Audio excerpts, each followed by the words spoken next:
स्वागत है दोस्तों। तो दोस्तों आज का वीडियो बहुत इम्पोर्टेंट है। इसमें मैं आपको ये दिखाने वाला हूँ जो IBPS RRB PO का मेंस का कट ऑफ, ठीक है, जो सेक्शनल वाइज कट ऑफ और जो ओवरऑल कट ऑफ उसके बारे में बताऊंगा, और सारे स्टेट का कट ऑफ कितना गया है, ठीक है, वो भी बताऊंगा। और इसमें बहुत सारे कन्फ्यूजन आते हैं कि आउट ऑफ 200 लिया जाता है, आउट ऑफ 100 लिया जाता है, या 1.25 से मल्टीप्लाई किया जाता है, क्या किया जाता है, तो कैसे कैलकुलेशन होता है, ये सब मैं आपको बताऊंगा, ठीक है। तो ये वीडियो आप एंड तक ज़रूर देखें, आपको ये कन्फ्यूजन क्लियर हो जाएगा। और ये भी बताना चाहूँगा कि ये सब में अप्लाइड है, ठीक है, ये सारे मेंस में अप्लाइड है, ठीक है। मेंस में क्या होता है, ये सारे अप्लाइड है। तो फर्स्ट ऑफ ऑल आपको मैं ये क्लियर कराना चाहता हूँ। जैसे आप ये देख रहे हैं, मैं ऑफिशियल वेबसाइट से लिया हूँ IBPS के। देखो, जैसे आप यहाँ पे देख सकते हैं मैक्सिमम स्कोर ऑफ कैंडिडेट, यहाँ जो रोमन 2 में आप देख सकते हो maximum score and cut off in each objective paper. अब देखिए, इसमें एक भाई ने मुझसे पूछा था, ठीक है, कॉल पे पूछा था कि मतलब ये कट ऑफ जो होता है ना, जो सेक्शनल वाइज कट ऑफ होता है, ये स्टेट वाइज होता है या पूरा कंट्री वाइज होता है, ठीक है। तो फर्स्ट ऑफ ऑल जो section wise cut off means का होता है ना, मीन्स का, ठीक है, मेंस का मैं बात कर रहा हूँ तो मेंस का ही बात करूँगा। तो मेंस का जो होता है वो नेशनल लेवल पे होता है, ठीक है। जो यहाँ पे होता है वो हर स्टेट के लिए एप्लीकेबल होता है।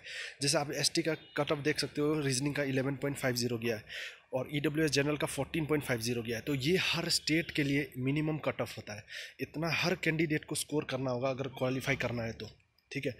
तो आप देख सकते हो ST SC OBC PWD हो तो बहुत सारे आपको छूट मिल जाते हैं, बहुत सारे कट ऑफ में रिलैक्सेशन मिल जाते हैं। तो बहुत ही बेनिफिट है ST SC OBC वाले हैं तो आप, ठीक है। और जनरल ये है वाले हैं तो आप देख सकते हैं कट ऑफ कितना होता है, ठीक है। तो रीजनिंग का आप देख लिए 11.50 और जनरल EWS में 14.50। तो आप देख सकते हैं डिफरेंस कितना है, मतलब 3 मार्क्स का डिफरेंस होता है, जो बहुत होता है, ठीक है। तो ये सेक्शन वाइज है, आप समझ गए होंगे। तो कंप्यूटर का 3.50 गया है, ठीक है। EWS का 6 इतना गया है, ठीक है। और जनरल अवेयरनेस का 2.50 गया है, और जनरल और EWS का गया है 4.50। इंग्लिश का 8.25 गया है और यहाँ 11.25 गया है। फिर हिंदी का गया है 5.5, 8.25, और क्वांट का गया है 2 यहाँ पे, और यहाँ पे 4.25। तो आई होप आपको समझ आ गया होगा कि सेक्शन वाइज कट ऑफ कितना होता है, ठीक है। और ये हर स्टेट में सेक्शन वाइज कट ऑफ इतना ही रहा है, ठीक है। आप मिज़ोरम हो, दिल्ली हो, हरियाणा हो, कहीं भी हो, ये मिनिमम कट ऑफ रहा है। ओवरऑल कट ऑफ में चेंज आएंगे, ठीक है, ओवरऑल कट ऑफ में चेंज आएंगे। ये तो आपको लानी ही है, हर सब्जेक्ट में इतना लाना ही है अगर मतलब आगे प्रोसेस के लिए हो तो, ठीक है। और उसके बाद आपको ओवरऑल कट ऑफ भी क्लियर करना है, ओवरऑल कट ऑफ भी क्लियर करना है। मान लो आप हर सेक्शन क्लियर करते हो, हर सेक्शन क्लियर करते हो, हर सेक्शन क्लियर करके आप ये कैलकुलेट कर लो कितना आता है, ठीक है। और ओवरऑल कट ऑफ मान लो 50 गया है, और ये पूरा जोड़ के आपका 30 मिल रहा है, और आपका स्कोर 35-40 आ रहा है। लेकिन ओवरऑल कट ऑफ एक स्टेट का, मान लो असम का, एक 50 गया है सपोज, ओवरऑल कट ऑफ 50 गया है, आपको मिल रहा है 49 मिल रहा है। आप हर सेक्शन में पास हो, 49 मिल रहा है, फिर भी आप फेल हो जाएंगे, ठीक है, क्योंकि ओवरऑल आपको क्वालिफाई करना है। तो आई होप आपको समझ आ गया होगा सेक्शन वाइज और ओवरऑल कट ऑफ में ये होता है, ठीक है। उसके बाद इसमें एक और डाउट आते हैं, ठीक है। RRB में क्या होता है ना, RRB में मैथ्स और रीजनिंग का, क्योंकि 40 क्वेश्चन होते हैं, 50 मार्क का होता है, ठीक है। 40 क्वेश्चन होते हैं मैथ्स और रीजनिंग में, 50 मार्क का होता है। तो मैथ्स और रीजनिंग का कैलकुलेशन कैसा होता है, जैसे रीजनिंग में आप मान लो 20 क्वेश्चन किए हो, 20 का 20 करेक्ट है, तो मार्क्स आपको कितना मिलेगा, 20 × 1.25 कर लीजिए, वो आपका स्कोर हो जाएगा, ठीक है। तो आई होप आपको समझ आएगा। रीजनिंग में भी मतलब मैथ्स और रीजनिंग में सेम है, 1.25 से मल्टीप्लाइड करना है आपको, ठीक है। और उसके बाद बहुत इंपॉर्टेंट बात, आप ये ध्यान से सुनिएगा, 1.25 से मल्टीप्लाई, लेकिन कैसे, आपको स्कोर कैसा मिलेगा, जो स्कोर कार्ड में आपको दिखाया जाएगा ना, स्कोर कार्ड में जो दिखाया जाएगा वो मल्टीप्लाइड हो के नहीं दिखाया जाएगा, वो नॉर्मली दिखाया जाएगा। याद रखना, जो स्कोर कार्ड में आपको स्कोर मिले हैं ना, वो नॉर्मली दिखाया जाएगा, मल्टीप्लाइड करके नहीं दिखाया जाएगा। तो आई होप आपको समझ आ रहा होगा। तो 1.25 से वो स्कोर कार्ड में जो आपको मिला होगा वो मल्टीप्लाई नहीं हुआ होगा, आपको खुद से करना होगा मल्टीप्लाई, ठीक है। और एक बात याद रखना, खुद से मल्टीप्लाई, देखिए उसका भी वीडियो मैं अलग से बना दूंगा। जो स्कोर कार्ड आएगा, मैंने दिया था मेंस, तो मेंस का स्कोर कार्ड है मेरे पास, मैं वो भी दिखा दूंगा आपको। तो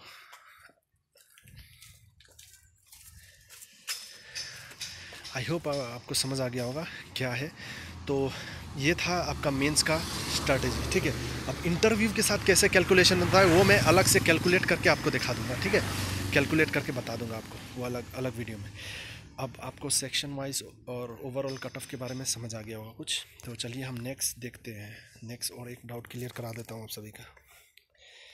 जैसे कि स्टेट वाइज देखते हैं, ठीक है। ये स्टेट वाइज कट ऑफ था। आंध्र प्रदेश का कट ऑफ एससी का गया है 72.31, एसटी का गया है 63, ओबीसी का गया है 82, ईडब्ल्यूएस का गया है 82, जनरल का गया है 82। अब ये कट ऑफ आउट ऑफ 200 है, याद रखना, आउट ऑफ 200 है, यहाँ पे दिया है, ठीक है। और ये मिनिमम कट ऑफ है आउट ऑफ 200, ठीक है। तो सबसे लोएस्ट कट ऑफ आपका जो गया है वो गया है मेघालय में, ठीक है। मेघालय में, तो मेघालय में मैंने क्या बताया, कभी कभी बहुत हाई चला जाता है, कभी कभी नॉर्मल रहता है। तो इस बार 57.75 गया है, ठीक है।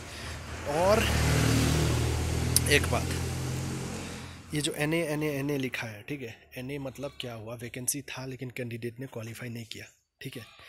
इसका मीनिंग यही होता है, वैकेंसी था लेकिन कैंडिडेट ने क्वालिफाई नहीं किया। आई होप आपको समझ आ रहा हो। तो ये आप देख सकते हो। तो आंध्रा का आपका जनरल का गया 82, आप अलग कैटेगरी को तो देख सकते हो। अरुणाचल का 61 गया है, असम का 73.88 गया है, बिहार का 82.19 गया है, छत्तीसगढ़ का 76.94, गुजरात का 81.81, हरियाणा का 91.81, हिमाचल का 92, जम्मू का 79, झारखंड का 84, कर्नाटका का 68, केरला का 91, मध्य प्रदेश का 82, महाराष्ट्र का 80, मेघालय का 57, मिज़ोरम का जनरल में एनए गया है। एनए मतलब क्या हुआ, 4 वैकेंसी था मिज़ोरम में लेकिन किसी ने क्वालिफाई नहीं किया, ठीक है। किसी कैंडिडेट ने क्वालिफाई नहीं किया, ठीक है। उसके बाद है नागालैंड, ठीक है। नागालैंड में भी किसी कैंडिडेट ने जनरल से क्वालिफाई नहीं किया, पता नहीं वहाँ वैकेंसी था कि नहीं था, लेकिन क्वालिफाई नहीं किया, ठीक है। यहाँ से नागालैंड से भी क्वालिफाई नहीं किया है। और उड़ीसा से 81 गया है, पुडुचेरी से 87 गया है, पंजाब से 93 गया है, राजस्थान से 89 गया है, तमिलनाडु से 83 गया है, तेलंगाना से 80 गया है, त्रिपुरा से 78 गया है, उत्तर प्रदेश से 82 गया है, उत्तराखंड से 94 गया है, वेस्ट बंगाल से 84 गया है। अब आप सोचो, इसमें कैंडिडेट कन्फ्यूज हो जाते हैं। देखिए ये एन ए मतलब देखिए यहाँ पे लिखता है क्या, no vacancy no candidate available, ठीक है। नो वैकेंसी या नो कैंडिडेट अवेलेबल। अब क्या हो रहा है, एन ए का मतलब क्या हो गया, अब देखो 2 मीनिंग हो जाता है। एक है वैकेंसी नहीं था, ठीक है। दूसरा हो गया कि कोई कैंडिडेट क्वालिफाई नहीं हुआ। जैसे कि आपको मैंने यहाँ पे एग्जांपल दिया मिज़ोरम का क्यों दिया, क्योंकि मैंने खुद फिलअप किया था, ठीक है, और मैं क्वालिफाई नहीं हुआ, ठीक है। तो एन ए लिखा है। और ये मिज़ोरम का आप जाके वैकेंसी देख सकते हो, 4 वैकेंसी आया था, तो किसी कैंडिडेट ने क्वालिफाई नहीं हुआ। इसलिए एनए का मतलब मैं बता रहा हूँ आपको कि कोई कैंडिडेट क्वालिफाई नहीं हुआ। और ये भी मतलब होता है, एनए मतलब ये भी दिया जाता है कि नो वैकेंसी, कोई वहाँ पे कोई वैकेंसी नहीं था, ठीक है। दोनों मतलब इंपॉर्टेंट हो जाता है। तो आई होप आपको क्लियर हो गया होगा। और ये 200 में है, ठीक है। आपका जो मेंस में बन के आएगा ना ओरिजिनल, जब अलॉटमेंट मिलेगा आपको, उस टाइम का कट ऑफ अलग होगा, ठीक है, बहुत अलग होगा। आप देखिएगा 30-40 में होगा, आप देखिएगा मिज़ोरम का 30, 37 या 38, 39, 40 इसी के आसपास होगा, ठीक है। तो आई होप आपको समझ आ गया होगा। मैंने कोशिश किया आपका ये डाउट क्लियर करने का। तो और भी कोई डाउट रह गई हो तो हमें कमेंट करके ज़रूर बताना।